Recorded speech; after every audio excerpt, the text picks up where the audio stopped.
to stick to times, because it's not just about overrunning. There are important reasons why breaks are timetabled into conference agenda, and they're important for each person in this room. So let's try and make that commitment for the future. All right, I said Jim Hollingshead was going to wind us all up. I don't know whether that's what you're going to do or not, Jim. I'll do my best not to wind everybody up. Comrade Chair and comrades, and just as one observation, it's been a long time since I've been able to stand in front of a meeting, certainly of this size, and say Comrade Chair and comrades, and feel like I actually meant it.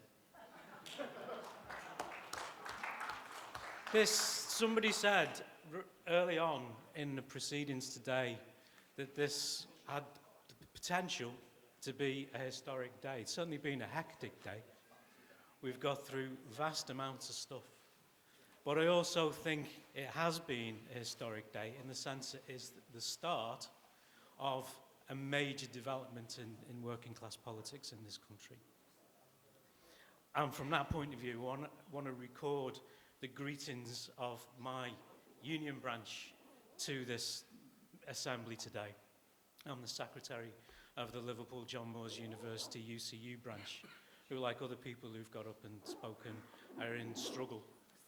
And struggle is what it's all about. It's been a brain-melting experience today, but it's been absolutely necessary. It's not going to have been perfect. There's going to be loads of stuff that winds up when we examine it in detail that turns out to be a bit contradictory. Some people have already raised some stuff that is contradictory in quite a big way. But the spade work of building the structure of an organisation that can take the struggle of working class people in this country and internationally as well, if it comes to that, to a new level is an absolute necessity and an absolute must. So what does all of that mean? We've done all of this hard work today. I'm not famous for quoting Napoleon Bonaparte on a regular basis, but on one occasion he was being discussed with by one of his generals as to how did he know, how was he confident, how was he sure that the action that he was going to take was going to have the result that he wanted. And the answer that came back was quite a classic. He says, we don't. First we commit ourselves, and then we see. And that's really the point about what's taken place today. People have committed themselves. People have taken up the banner that had been thrown down, as one of the speakers earlier on in the day said, had been dropped by the Labour Party, by the bureaucratic leadership of many of the trade unions. There's a massive task in front of us, an absolutely immense task in front of us. And I think it's worth our while just having a little bit of a step back, having spent the day going through the necessary but bureaucratic minutiae of setting up a constitution for a party of what is hopefully going to be, anyway, a party of struggle. Because we've got two really huge tasks in front of us. The first one, and the most important one, is going back out into the areas where we have come from and presenting to the working class of this country the reality that there is a socialist alternative, that we are not consigned forever to the crap that is the society that we live in and the appalling leadership that the Labour movement has had for the past few decades, and really going back and developing that and saying there is an alternative, it is socialism, and we are going to struggle for it, and we are going to fight for it, and we are going to build it unashamedly and with absolute determination.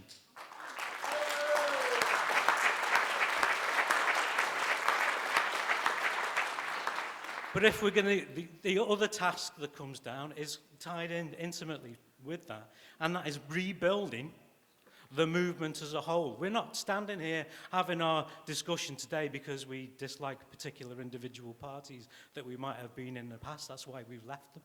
Many of us have. That's why a lot of the people in the room didn't join them in the first place. What we've got to do is rebuild a movement that will struggle and that will fight and will take on the leadership of the ruling class, that will take on the leadership of our own class in that struggle. So really, I suppose what I'm saying is what it comes down to now. We've had our day of bureaucratic revels, and we've enjoyed it massively, I'm sure. What we've got to do now is go, and to quote someone else that I'm not usually famous for quoting, we've got to go back to the regions, we've got to go back to our parties and our towns, and we've got to prepare not for power at the moment, that's a while away, but prepare for struggle and get involved in every individual struggle that the working class in the areas where we operate are participating in.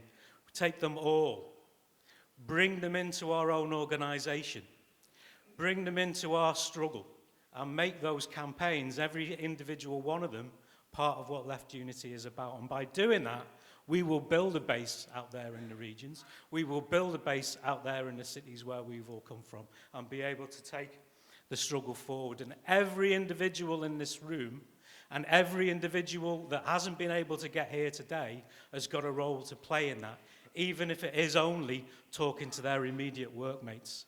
It might be more than that, but everybody's got a role to play, and everybody should feel that they have. So, go back home today with the enthusiasm that can be based on the fact that whilst we may not have a perfect constitution, I think such a thing does not exist and never has, what we have got is some unity and an organisation that can take that struggle on.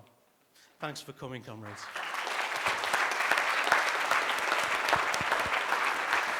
Comrades, before you go, just settle down a moment. I'm only going to keep you a couple of minutes. Jim, thank you very much. I have two announcements and some thanks to give. The first announcement is from Ken Loach. It says, "I was given a cake. Thank you very much!" Exclamation mark. Small pieces are on the registration desk for everyone to help themselves. Don't all rush at once. Let me get through the rest of the announcements. Ken, thank you. That's very kind. Secondly, if you are staying in this hotel, then can you please, at the end, come to the front? I've no idea why, but that's the announcement. And then some thanks, comrades. A lot of people have worked very hard to put this conference together, and I'm sure I'm going to leave out groups and individuals in my thanks, so I apologise in advance. But the IDCC, first of all, did an extraordinary job, and as we discovered, they understood the Constitution, even if the rest of us didn't. So thank you, IDCC.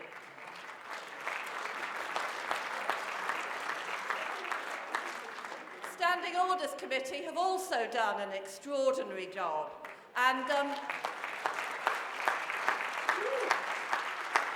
particularly extraordinary given that my count, about half the people in this room are pretty sure they know how to chair and what order motion should be taken in, and they are determined to put that view across, and they do so to Standing Order Committee, and Standing Order Committee thinks about it and deals with it. So thank you, Standing Orders Committee. Third, thanks to all those people. I have no idea who they are, I have to say, but just putting a conference together is a huge logistical task. Booking the room, getting the publicity out, getting the registration in, all that rest of it. I don't know the names to thank, but they will know who they are. Many of you will know who they are, and can you thank them as well?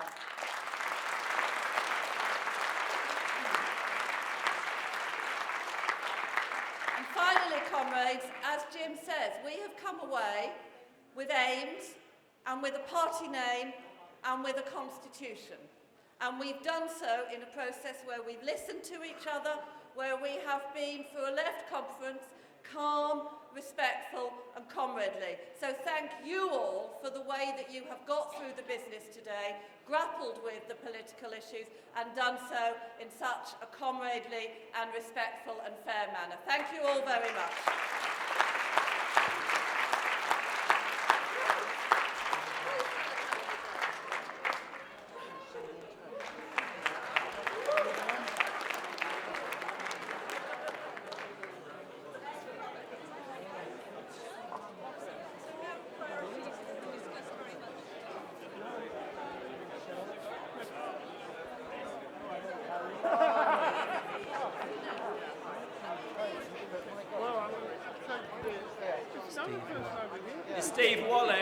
Christopher O'Neill, if they could come to the front of the hall, please. You know her. Anyway.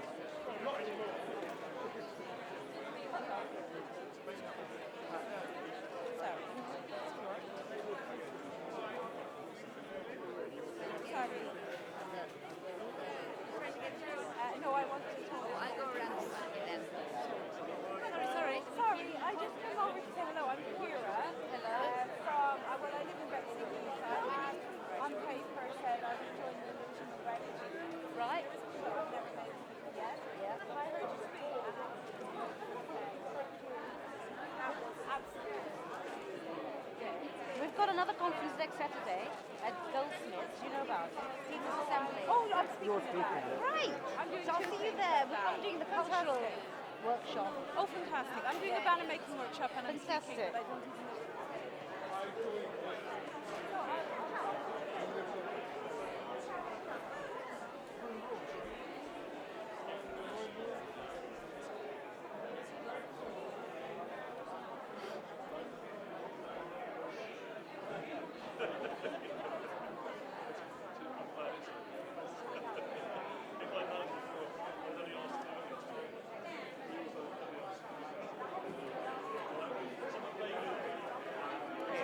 That was Kate Hudson. I just talked to her and I looked up at Stephen in her car and I'm like, oh, you are. Where is she? Oh, there. Right there. Could the Northampton branch come to the front of the hall, please?